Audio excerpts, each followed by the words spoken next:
सबका करना चाहिए। बातें करते थे 2047 तक वीडियो कॉल पे वो रोज बातें करते थे छांगुर पीर बाबा से, और उसके बड़े पापा पाकिस्तान में रहते हैं, वहाँ भी भेजने के लिए कहते थे इसको वहीं भेज देंगे। क्या आप नीतू से भी मिली थी क्या कभी? नीतू को जब हम बाबा से मिलने गए थे तभी हमने नीतू को वहीं पे देखा था उनके साथ।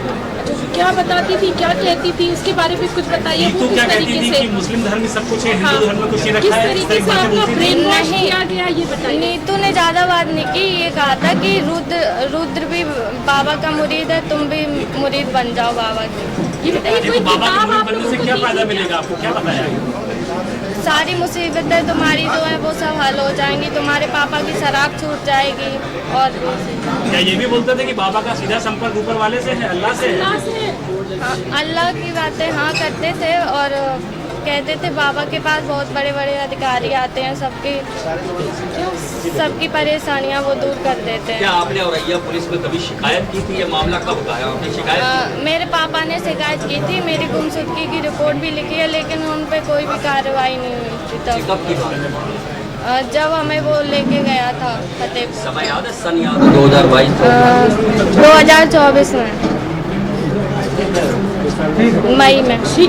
पल्लव जी बोलिए, अब आपको जो बोलना है सुरक्षा को लेकर। आप लोग क्या चाहते हैं इस मामले में, क्या कार्रवाई होनी चाहिए? आपको भी धमकी दी जा रही है क्या? हाँ, जब हम मेरे मम्मी पापा को दोनों में को जेल में भेज दिया गया, उन लोगों ने जेल में भेज दिया मेरे मम्मी पापा को। जब हम पेशी में जाते हैं तो कई मुसलमान मुझे और मेरे भाई को घेरते हैं और जान से मारने की धमकी दी जाती है, जब से हमने यहाँ पे बयान दिया है। क्या पैसे का कोई लालच आप लोगों को दिया जाता था कि इस्लाम नहीं, पैसे का लालच नहीं दिया गया हम लोग। आपका धर्म परिवर्तन कराया गया था? हाँ, फतेहपुर मस्जिद में। क्या नाम हो गया था आपका? जैनब। ठीक है, अच्छा पीछे एक और है, आप बोलो। अब लाइव कर ले यार। आप पीछे एक और लड़का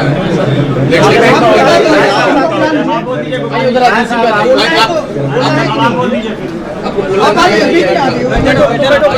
इसके बाद वैसा आप बोलेंगे सुरक्षा को लेकर। देखिए, मैं उत्तर प्रदेश की स्थिति बताऊं कि 23 जून को मुझे जब जानकारी मिली कि एक बाबा छांगुर बाबा है जो हजारों लोगों का धर्मांतरण किया है, तो मुझे विश्वास नहीं हुआ।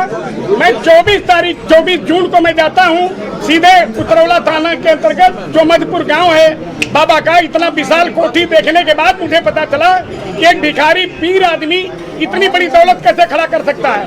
और हमारे साथ लगभग 150-200 कार्यकर्ता भी हमारे थे, तो वहाँ कुछ दबी जुबान से लोगों ने सारी बात बताना शुरू किया कि साहब ये तो कुछ नहीं है, ये पूरा नेटवर्क फैला हुआ है पूरे भारत में, हजारों लोगों का इसने धर्मांतरण कराया है।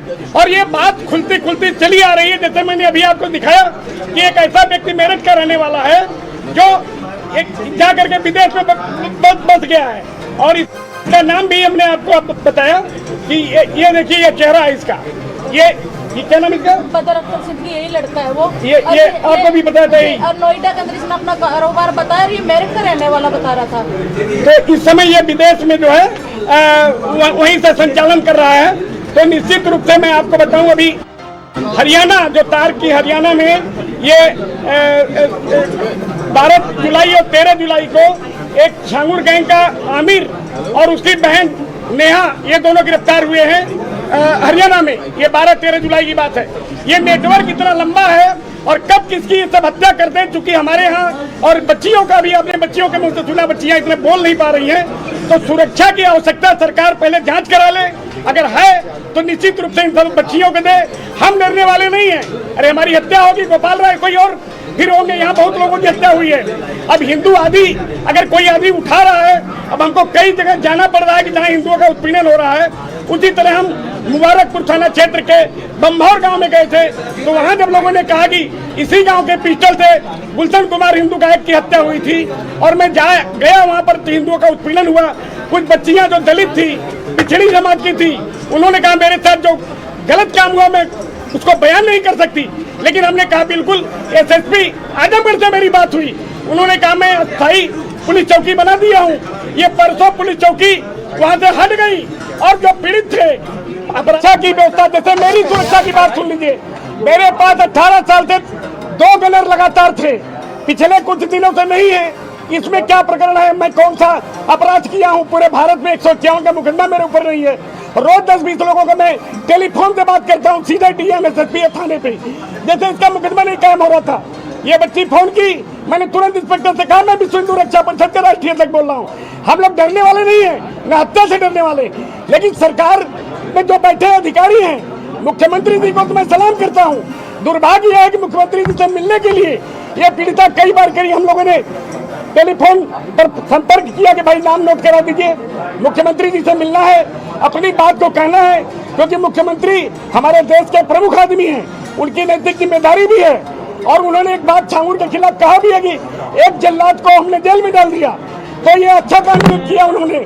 लेकिन ऐसे भी कुछ ऐसे लोग हैं जिनको सुरक्षा की कोई जरूरत नहीं है, मार गनर लेके चल रहे हैं। तो कुल मिला के पुनः मैं मुख्यमंत्री जी से निवेदन करना चाहूंगा कि पीड़ितों को बुलाएं और जांच कराएं, अगर आवश्यकता हो उनको सुरक्षा दें, और हम लोगों को अपने किसी अधिकारी के साथ लगा लें। हजारों लोगों का धर्मांतरण जो हुआ है उनकी वापसी हम 2-3 महीने के अंदर कर लेंगे। इतना मैं आप लोगों के साथ अब रुके, अब आइए, अब आप बोलिए, लेट अस स्पीक, सी हैवंट स्पीक, आप बोलिए। पहले मैं ये कहना चाहूंगी, अगर आप लोग शांत रहेंगे तो मैं बोलना चाहूंगी कि सबसे पहले आप सबका धन्यवाद है यहाँ आने के लिए। लेकिन आप लोग कि कुछ ऐसे एंकर हैं जो मिसबिहेव करते हैं, पीड़िता अगर शोषित है तो उसका शोषण करते हैं, उन चीजों का ख्याल रखिए। क्योंकि परसों मैं प्रमुख सचिव के यहाँ गई थी, कुछ मिसबिहेव किया गया, इसका जरूर ख्याल रखिए आप लोग। अपने मुद्दे बता दीजिए। मुद्दे सिर्फ एक छांगुर का मुद्दा नहीं है, सिर्फ छांगुर एक गैंग का सरगना है। गैंग का सरगना सारे काम को एग्जीक्यूट नहीं करता है, वो उसके जो उसके अंदर में काम करते हैं वो करते हैं। इसमें गैंग के जो सक्रिय सदस्य हैं वो काम करते हैं। सरगना पकड़ा गया है, अगर आप उस प्लेस पे जाएंगे पूरी बिल्डिंग को जमींदोज नहीं किया गया है, आधी ही बिल्डिंग को तोड़ा गया है जो इलीगल थी, बाकी तो नहीं तोड़ा गया है। मीडिया के जरिए से मुझे पता चला है कि आधी बिल्डिंग तो खड़ी है यूं ही, और किस पीड़िता को न्याय मिला है। ये खेल आज से नहीं चल रहा, बहुत पुराना चल रहा है। अगर इसमें कुछ नाम लिए जाएंगे, कुछ की अरेस्टिंग होगी, तो ये 40 साल पुराना खेल निकलेगा जो सबूत के साथ मिलेगा आप सबको। जिसमें मेरे पास जो आया था लड़का, उसका नाम अमित था, उसका असली नाम था अबू आमिर अंसारी। उसने अपने आप को अमित इंट्रोड्यूस किया था, और अमित की पूरी फैमिली मुझसे मिली थी, उसकी पूरी फैमिली हिंदू इंट्रोड्यूस करके मिली थी मुझसे। छांगुर पीर बाबा से मेरी वर्ष 2019 में मुलाकात हुई थी चांद औलिया दरगाह में, जहाँ पे मैं गई थी। वहाँ का माहौल ही बड़ा अजीब था, वहाँ सिर्फ महिलाएं थी, उनका ब्रेन वॉश किया जा रहा था, उनको डाइवर्ट किया जा रहा था। क्योंकि मैं इस परिवार के बीच में रही हूँ, तो ये जो रेट लिस्ट आप देख रहे हैं आज जारी हुई है, ये रेट लिस्ट मुझे वहीं से पता चली थी कि कैसे रेट तय होता है, किस तरह से इसको एग्जीक्यूट किया जाता है, कैसे फंडिंग आती है, हवाला के जरिए कैसे पैसा आता है। जो चीज़ मैंने एसटीएफ में बताई भी है कि आज भी वो फंडिंग जो धर्मांतरण एटीएस की इतनी बड़ी कार्रवाई अभी नहीं हुई जितनी होनी चाहिए।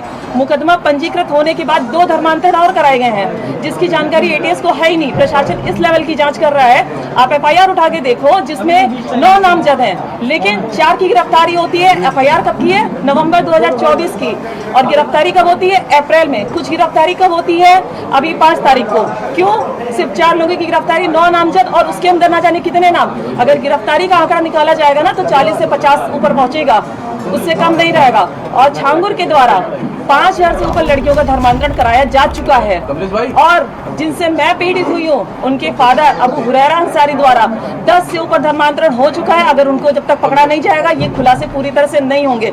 ये कार्रवाई जो आप सब छांगुर देख रहे हैं ना, 50% ये कार्रवाई है। कोई अगर उत्तर प्रदेश का अगर मानी योगी जी अगर चला रहे हैं सरकार को, तो योगी जी सारे काम को नहीं करते हैं, उनकी टीमें काम करती हैं। उनकी टीमें किस तरह से काम करती है ये मैटर करता है। तो इस गैंग का सरगना गिरफ्तार हुआ है, सक्रिय सदस्य तो हुए नहीं है। सक्रिय सदस्य ही तो धमकी दे रहे हैं, वही तो इस कार्य को आज भी कर रहे हैं। उस पर आवाज क्यों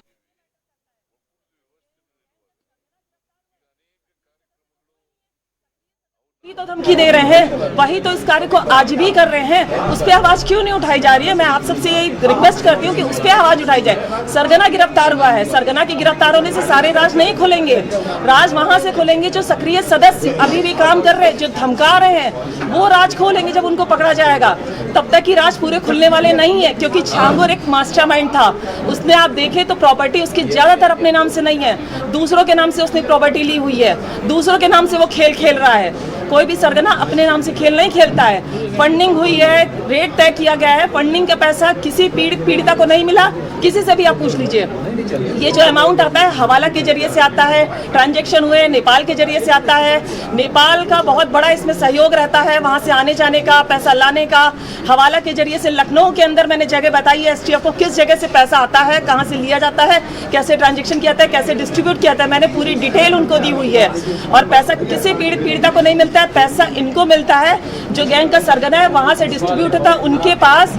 जो लड़के लड़कियां मुस्लिम है जो इनके धर्मांतरण के काम को करते हैं उनको पैसा दिया जाता है, किसी को पैसा नहीं मिलता है, किसी पीड़िता को पैसा नहीं मिलता है। अब आपको कोई और सवाल है तो पूछ सकते हैं। एक और पीड़ित बचे हैं, एक और पीड़ित बचे हैं। एक चीज मैं और कहना चाहूंगी, एक और पीड़ित बचे हैं। एक चीज मैं और कहना चाहूंगी।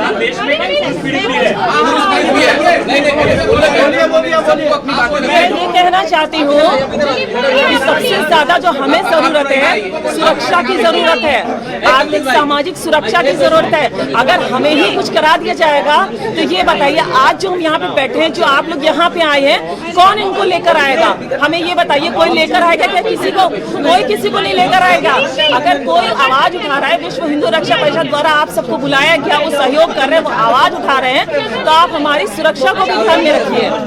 और हम मुख्यमंत्री से बहुत जल्द मिलने वाले हैं, उनसे मुलाकात करेंगे, मुख्यमंत्री से मिलकर पूरा प्रकरण बताएंगे, क्योंकि प्रमुख सचिव से मैं मिल चुकी हूँ। बोलिए दादा, आप बोलिए।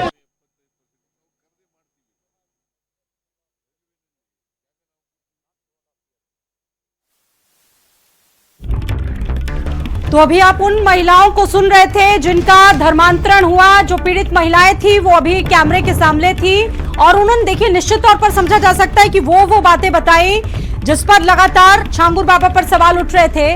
और महिलाओं ने बताया कि क्या उनके साथ हुआ, किस तरीके से उन महिलाओं को अब आर्थिक और सामाजिक सुरक्षा देनी चाहिए जिन महिलाओं का धर्मांतरण हुआ। और देखिए सबसे ज्यादा जो सॉफ्ट टारगेट हुआ करती थी वो महिलाएं हुआ करती थी और बहुत सारी बातें इसमें निकलकर सामने आ रही है।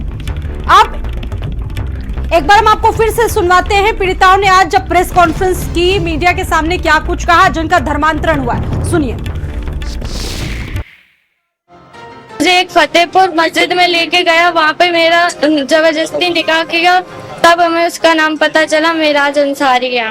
वीडियो कॉल पे छांगुर पीर बाबा भी थे, उन्होंने मेरा नाम जैनब रखा था और एक सवा नाम की औरत को मेरी नकली माँ बनाया गया था मस्जिद में। 3 महीने तक उन लोगों ने हमें कैद करके रखा और उसके भाई भारत को इस्लामी मुल्क बनाने की बातें करते थे। 2047 तक वीडियो कॉल पे वो रोज बातें करते थे छांगुर पीर बाबा से। और उसके एक बड़े पापा पाकिस्तान में रहते हैं, वहाँ भी भेजने के लिए कहते थे, इसको वहीं भेज देंगे। नीतू ने ज्यादा बात नहीं की, ये कहा था कि रुद्र भी बाबा का मुरीद है, तुम भी मुरीद बन जाओ बाबा की। सारी मुसीबतें तुम्हारी तो है वो सब हल हो जाएंगी, तुम्हारे पापा की शराब छूट जाएगी। मेरा नाम सोनू रानी है और मैं शर्मा हूँ, पंडित जात से हूँ और कर्नाटक बेंगलोर की रहने वाली हूँ। फिलहाल सहारनपुर गांव गानाखंडी के अंदर हूँ। जो छांगुर के गुर्गे हैं और जिन लोगों ने एजेंट है, जिन लोगों ने हिंदू बनकर बातचीत की, उनके घर में छोड़ रखा पुलिस वालों ने एक 10 रुपए के स्टाम्प के ऊपर।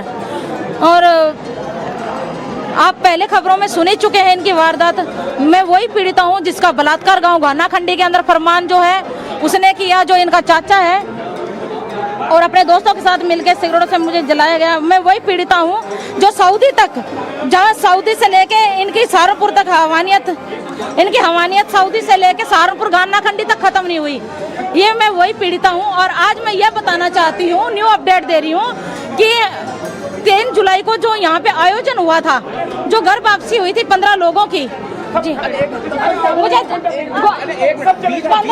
15 पीड़ितों को जान से मारने की धमकी दी जा रही है। गोपाल राय जी को भी मारने की धमकी दी जा रही है, जान से मारने की धमकी दी जा रही है। मेरे पास जो आया था लड़का, उसका नाम अमित था।